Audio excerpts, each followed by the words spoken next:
Ricardo Magaz, criminólogo, está aquí, ha analizado la personalidad y queremos saber qué rasgos de carácter crees que tiene el tal Sergio. Hemos visto ya sus hechos, algunos supuestos y su actitud ante el juez.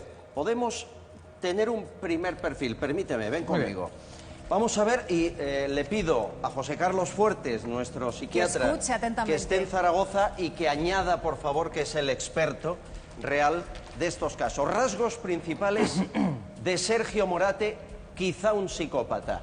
Dices tú, falta de empatía, crueldad e insensibilidad. Efectivamente, sí, bueno, una falta de empatía en el sentido de que no se pone en el lugar de la otra persona, no tiene en cuenta sus sentimientos y eso le lleva, pues, insensiblemente a cometer supuestamente esos crímenes con una crueldad inusitada, ¿no?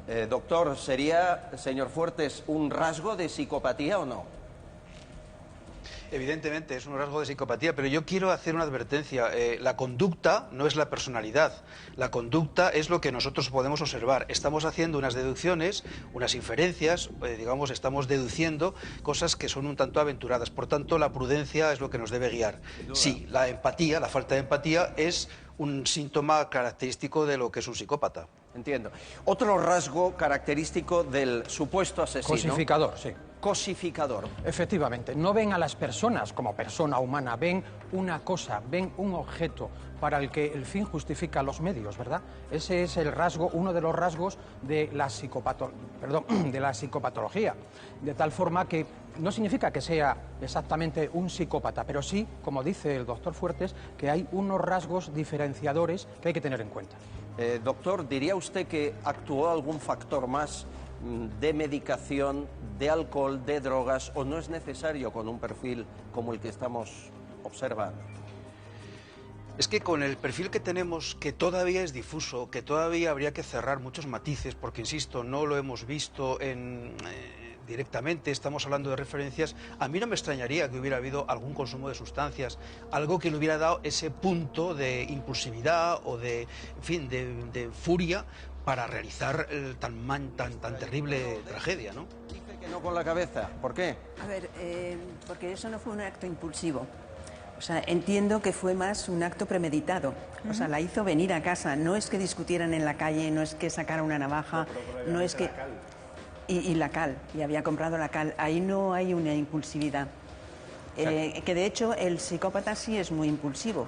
Sí pudo haber, en el sentido de que no esperaba una segunda persona que acompañase a Marina con ese segundo crimen, no contaba y lo tuvo que improvisar. Esa parte sí. Esa parte sí, pero bueno. Pero es que ahí radica ya, vamos a llamarlo vulgarmente, la chapuza, que es porque se encuentra con dos cuerpos y no sabe cómo deshacerse de ellos y de hecho deja partes de cuerpos fuera, que es lo que lleva a que se descubran los cuerpos y que se focalice qué ha pasado con las chicas. Un detalle más de la personalidad de Sergio Morate, rasgos principales, sería ausencia de culpa y remordimiento. Bueno, lo de poner ahí ausencia de culpa puede parecer un contrasentido, pero no lo es, porque estamos hablando de un tipo de culpa muy concreta. De entrada, él oficialmente ha negado los hechos.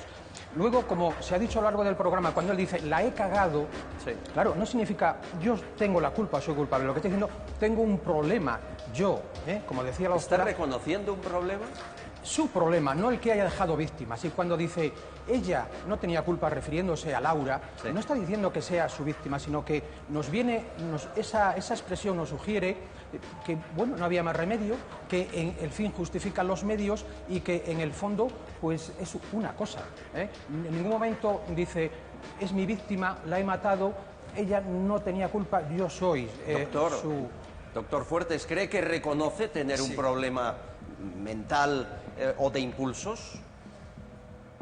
No, este señor yo pienso que buscará, el señor Morate, el asesino Morate, presunto asesino Morate, buscará todo tipo de tretas para evadir la acción de la justicia, para buscar un atenuante en su responsabilidad. Desde luego yo no creo que estemos ante ningún trastorno grave de personalidad y por tanto va a tenerlo muy difícil el conseguir cualquier tipo de disminución de la atenuación de responsabilidad. Yo creo que va a ser prácticamente imposible. Que no es fácil en este caso un atenuante, no sería atenuante esto que estamos diciendo. No, aquí, vamos, yo no veo ningún atenuante, no hay un trastorno mental, él sabía perfectamente lo que está bien y lo que está mal, de hecho dijo, Laura no tenía la culpa, por lo tanto... Pero la tuvo que matar, o sea, es como, ¿qué iba a hacer yo, no? El consumo de estupefacientes tampoco Tampoco. Un porque, entre otras, porque se tiene que demostrar y luego que si observamos tiene la cabeza rapada. Lo cual, el examen capilar de tanto tiempo no se va a poder realizar. Entiendo. También es a consecuencia de la quimio que recibió por un problema de cáncer. Últimos rasgos principales de Sergio Morate: incapacidad para aceptar responsabilidad sobre sus actos transgresores. Efectivamente, él no tiene conciencia del mal causado. Con los anteriores puntos viene a demostrar que es así. El inicio de su delito realmente es un delito de violencia de género, un delito machista, puesto que Marina es su compañera sentimental. A veces ocurre que este tipo de agresores, después de cometer el crimen o la agresión, tienen conciencia del mal causado y se arrepienten, o bien se entregan en el cuartelillo, se entregan en la Guardia Civil y en ocasiones incluso llegan al suicidio. Bueno, es evidente que no es el caso de Morate, ¿verdad? Y el último rasgo, quizá el más comentado en esta mesa, la egolatría, el narcisismo. Ahí parece estamos todos de acuerdo que eso está en su personalidad, no Sí. de ahora, ya en la primera agresión a Sí, la y lo hemos visto primera aquí mujer. también en el caso de otros supuestos homicidas, asesinos, ¿verdad? Se gustan a sí mismos, son narcisos y eso les lleva a no contemplar el sufrimiento ajeno, Pero porque esto- ellos lo valen.